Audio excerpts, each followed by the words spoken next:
High friends welcome back to my channel. আমি আজকে আপনাদের সাথে খুবই ইজি একটা রেসিপি শেয়ার করব, বাদাম দিয়ে লাল শাক ভাজা। রেসিপিটা আপনারা দেখুন, দেখে ভালো লাগলে লাইক করবেন, শেয়ার করবেন। আর যারা ফার্স্ট টাইম আমার চ্যানেলটাকে ভিজিট করছেন তাদেরকে অনেক অনেক অনুরোধ, আপনারা আমার চ্যানেলটাকে সাবস্ক্রাইব করে আমার পাশে থাকবেন। তাহলে চলুন দেখে নেবেন। এখানে আমি কিছুটা লাল শাক ভালো করে ধুয়ে জল ঝরিয়ে কুচিয়ে রেখেছি। এবার এটা আমি একটা কড়াইতে নিয়ে নিয়েছি। এতে আমি সামান্য নুন দেব, নুন দিয়ে এটাকে ঢেকে দেব। ঢেকে 5 মিনিট আমি এইভাবে রেখে দেব। 5 মিনিট পর আমি ঢাকাটাকে খুলে নেব।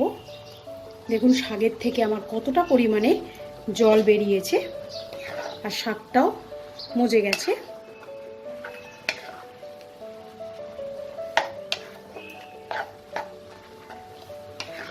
এইবার আমি ঢাকাটাকে খুলে জলটাকে একটু শুকিয়ে নেব।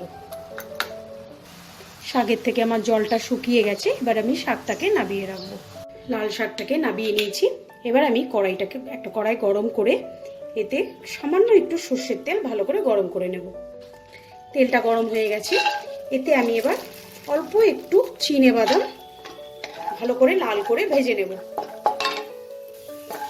বাদামটা লাল করে ভেজে নিয়েছি। এবার এটাকে আমি তুলে নেব একটা বাটিতে, নিয়ে ঠান্ডা করে বাদামের খোসাগুলোকে ছাড়িয়ে নিয়ে হাফ ক্রাস্ট করে নেব।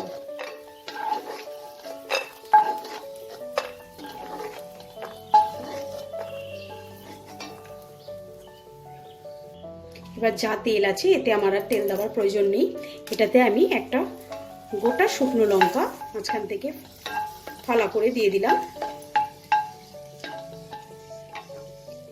আর এতে হাফ টিস্পুনের মতো কালো জিরে ফোড়ন দেব।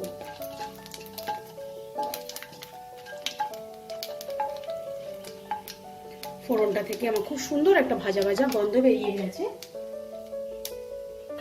এবার এতে আমি ভাপিয়ে রাখা লাল শাকগুলো দিয়ে দেব।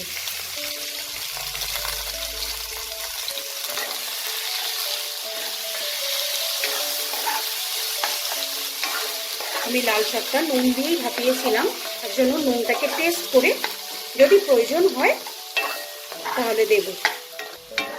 শাকে আমার আর নুন দেওয়ার দরকার নেই। এবার এতে আমি 5টা ছোট ছোট কাঁচা লঙ্কা মাঝখান থেকে ছিঁড়ে নিয়ে দিয়ে দিলাম। শাকটাকে আমি 2-3 মিনিট একটু নাড়াচাড়া করে নেব।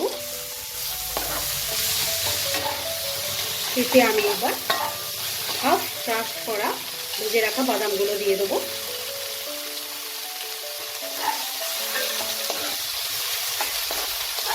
এটাকে ভালো করে মিশিয়ে নেব।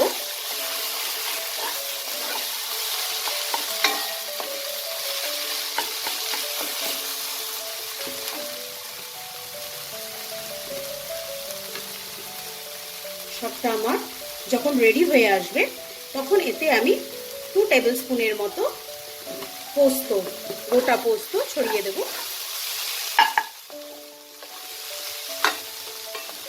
দিয়ে কয়েক সেকেন্ডের মতো একটু নাড়াচাড়া করে নিয়ে আমি এটাকে বেড়ে নেব।